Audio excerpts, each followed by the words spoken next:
মৃত্যু সম্পর্কে আমি একটা আয়াত তেলাওয়াত করেছি, কুল্লু নাফসিন যায়িকাতুল মাউত সুম্মা ইলাইনা তুরজাউন। আল্লাহ পাক রব্বুল আলামিন বলতেছেন প্রত্যেক প্রাণীকে মৃত্যুর স্বাদ আস্বাদন করতে হবে এবং সুম্মা ইলাইনা তুরজাউন, এবং আমার কাছে তোমাদের কি করতে হবে? প্রত্যাবর্তন করতে হবে, ফিরে আসতে হবে। এটা প্রত্যেক প্রাণীকেই, যত প্রাণী যত মাখলুক আল্লাহ সৃষ্টি করেছে সবের জন্য একই হুকুম। তো এটা নিয়ে অনেক কথা আছে, আমি ওইদিকে যাব না, আমি এই নোট কিছু কথা বলবো ইনশাআল্লাহ। হযরত আজরাইল আলাইহিস সালাতু ওয়াস সালামকে আল্লাহর নবী প্রশ্ন করলেন যে আপনি এই পৃথিবীতে এই সকলে জান কবজ করেন, এই সকলের জান আপনি একা কেমনে কবজ করেন? আপনি ভালো করে শুনলে বুঝতে পারবেন। আল্লাহর নবী প্রশ্ন করতে থাকে হযরত আজরাইল আলাইহিস সালাতু ওয়াস সালামকে। আজরাইল আলাইহিস সালাতু ওয়াস সালাম বলতেছেন যে এই যে আমার হাতে একটা ফলক দেখতেছেন, একটা খাতার মতো ফলক, এটার মধ্যে প্রত্যেকের নাম প্রত্যেকের ঠিকানা লিস্ট করা আছে। শুধু তাই না, ওই যে একটা গাছ দেখতেছেন, এই গাছের প্রত্যেকটা পাতার মধ্যে প্রত্যেকের নাম লিস্ট করা আছে।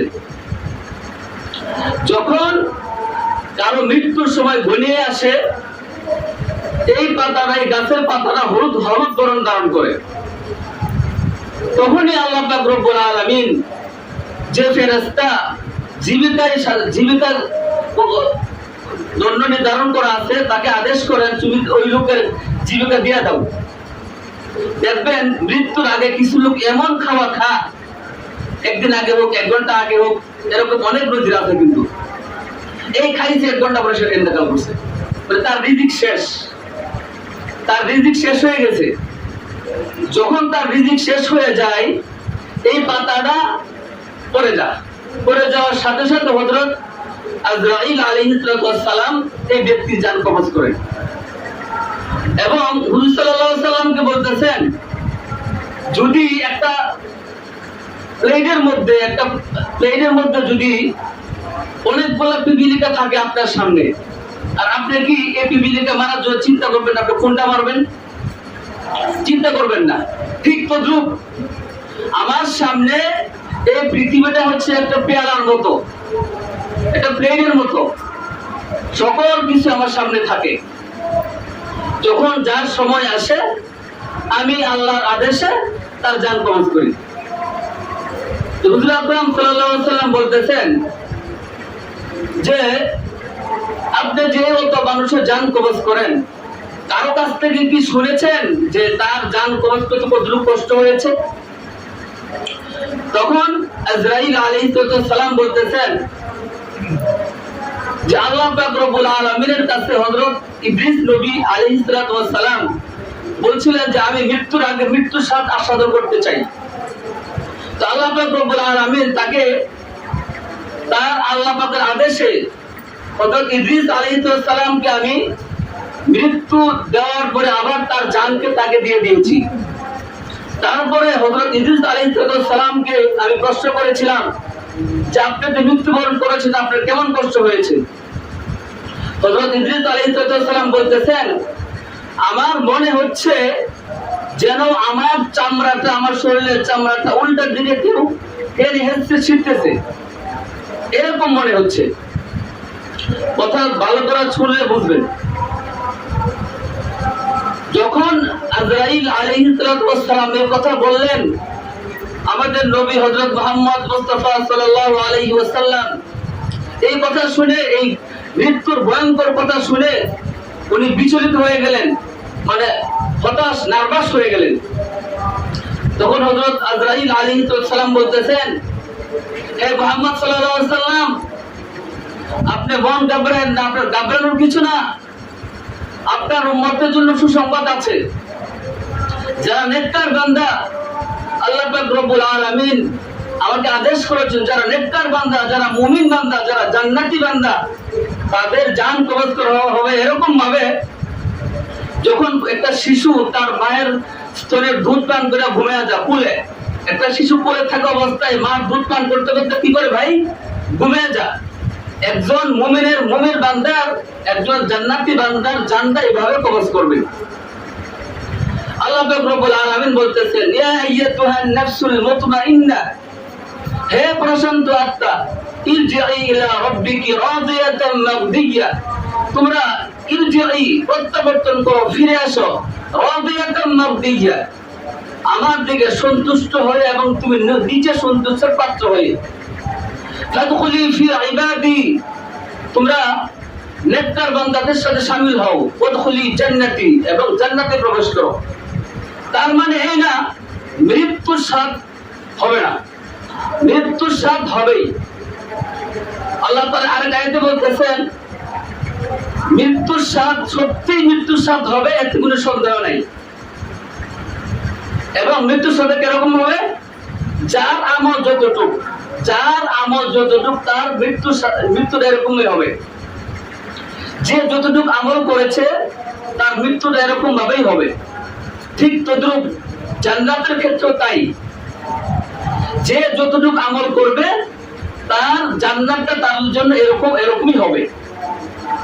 এখন আমরা আসি, মৃত্যুটা কিভাবে হবে? বদকারের মৃত্যু আর নেককারের মৃত্যু কিভাবে হবে? হাদিস শরীফে আসছে, যখন পুরো নেককার লোকের জান কবজ করা হয়,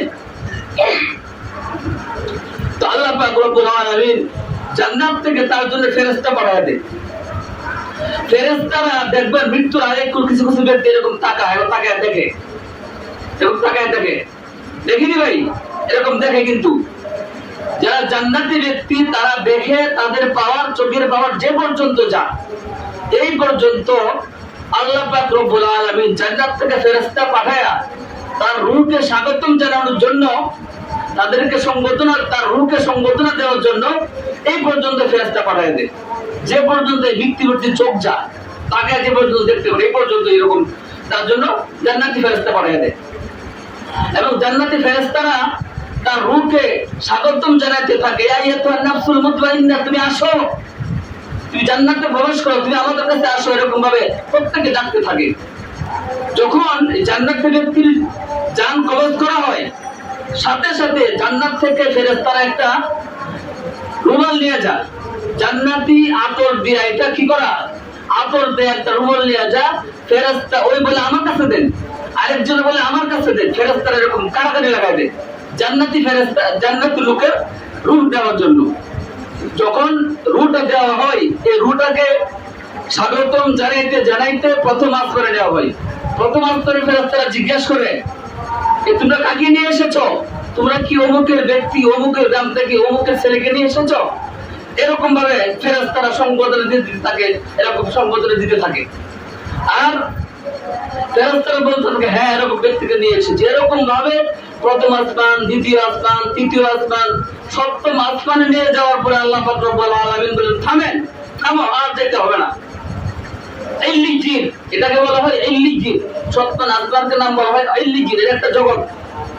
যখন ইল্লিজিনে যায় ফেরেশতারা তার আত্মা নিয়ে, তো আল্লাহ পাক রব্বুল আলামিন বলেন, সে হলো জান্নাতি, তাকে তার রূহটা তার ইয়াতে ফিরিয়ে দাও। জান্নাতে লিপিবদ্ধ করার পরে তাকে তার রূহ ফিরিয়ে দাও। আর আমরা দুনিয়াতে কি করি?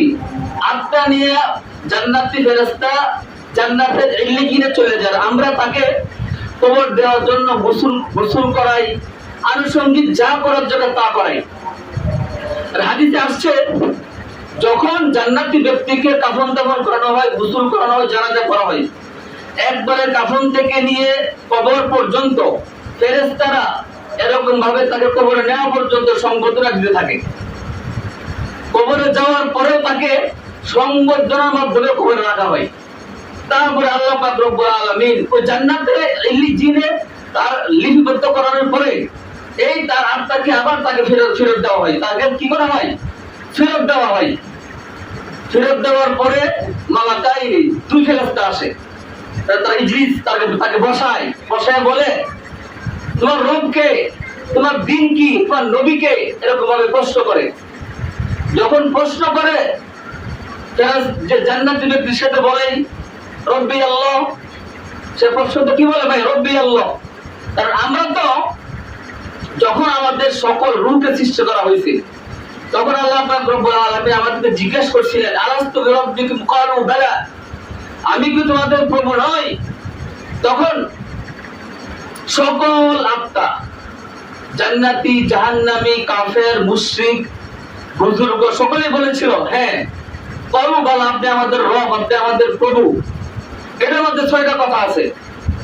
আমরা ব্যক্তিগত জীবন, পারিবারিক জীবন, সামাজিক জীবন, রাষ্ট্রীয় জীবন, আমাদের যত জীবন আছে প্রত্যেক জীবনের জন্য আমরা ওয়াদা করছি যে আমরা আপনাকে প্রভু হিসাবে মানি।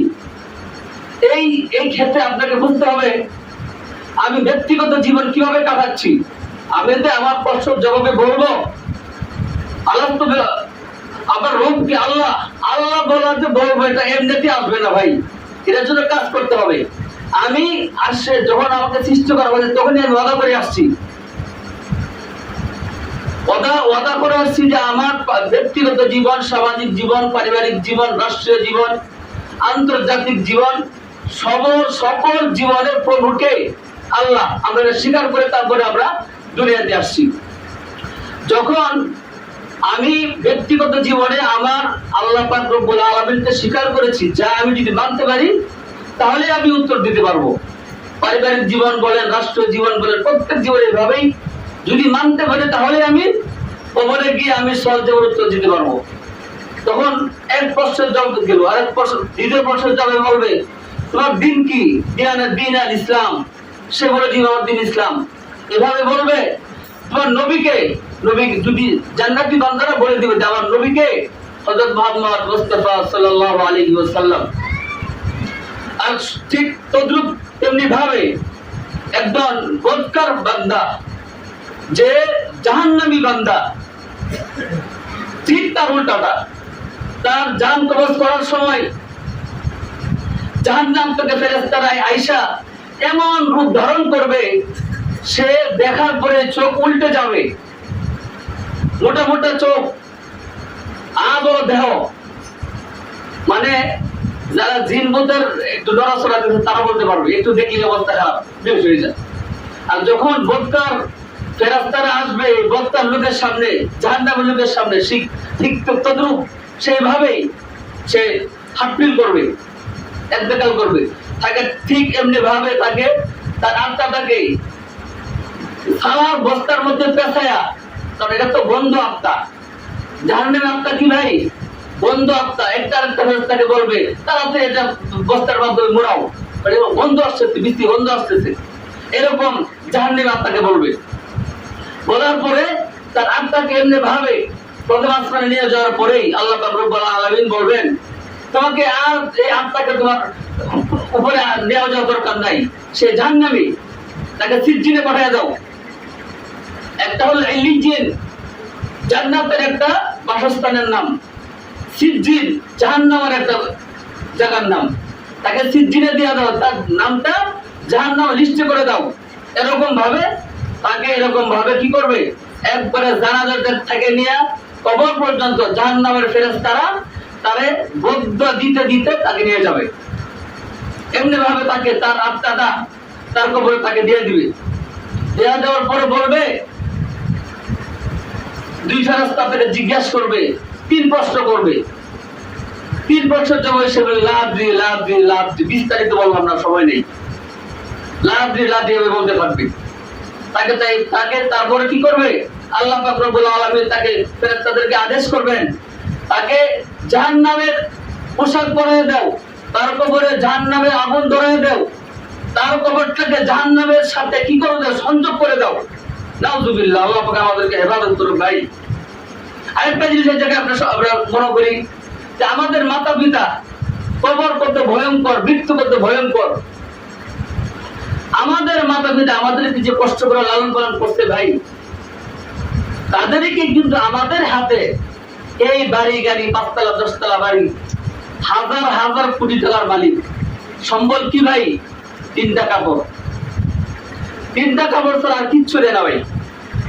এই 3টা কাপড় নিয়ে যাওয়ার পরে তার জিন্দগি এখানেই শেষ। পৃথিবীতে অনেক কিছু রেখে গেল, কিছু সাথে জানা। এই জন্য ভাই বেশি বেশি করে মৃত্যুর কথা স্মরণ করতে হবে। বিশিষ্ট বুজুর্গ হযরত আব্দুল হামিদ লাফাফি রহমাতুল্লাহ আলাইহি বলেন, যে ব্যক্তি বেশি বেশি মৃত্যুর কথা স্মরণ করবে আল্লাহ পাক রব্বুল আলামিন তাকে দুনিয়াতে 3টা পুরস্কার দিবেন। কটা পুরস্কার ভাই? যে ব্যক্তি মৃত্যুর কথা বেশি বেশি স্মরণ করবে তাকে আল্লাহ পাক রব্বুল আলামিন 3টা পুরস্কার দিবেন। প্রথম পুরস্কার হচ্ছে তাকে মৃত্যুর আগে তওবা করার সুযোগ দান করবে, যে বেশি বেশি মৃত্যু করা স্মরণ করবে।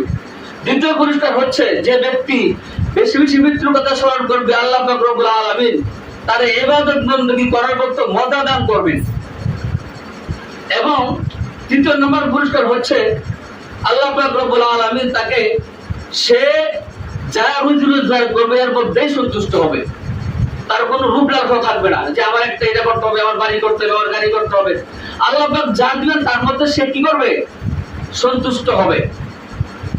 এই জন্য ভাই কুল ইন্নাল মাউতাল্লাযী তাফিরুনা মিনহু ফাইন্নাহু মুলাকীকুম সুম্মা তুরাদ্দুনা ইলা আলিমিল গায়বি ওয়াশ শাহাদা ফায়ুনাব্বিউকুম বিমা কুনতুম তা'মালুন। আল্লাহ পাক রব্বুল আলামিন বলতেছেন, তোমরা যে মৃত্যু থেকে পালাচ্ছ, মৃত্যু তোমাদের সাথে কি করবে? সাক্ষাৎ করবে। ফাইন্নাহু মুলাকীকুম সুম্মা তুরাদ্দুনা ইলা আলিমিল গায়বি ওয়াশ শাহাদা। এবং তোমার দৃশ্য এবং অদৃশ্যের খোদা আল্লাহ রাব্বুল আলামিন তোমাকে কি করা হবে? প্রেরণ করা হবে। ফায়ুনাব্বিউকুম, এবং তিনি জানিয়ে দিবেন লাআল্লাকুম ফায়ুনাব্বিউকুম বিমা কুনতুম তা'মালুন, যা তোমরা করতে। এজন্য ভাই আমরা যা দুনিয়াতে করি সব কিছু কিরামান কাতিবিন ইয়ালামুনা মা তাফআলুন, ফেরেশতারা কি করে ভাই? লিপিবদ্ধ করে। বাঁচার কোনো সুযোগ নাই, বাঁচার কোনো সুযোগ নাই ভাই। এজন্য আমরা বেশি বেশি মৃত্যুর কথা স্মরণ করব। আর আমি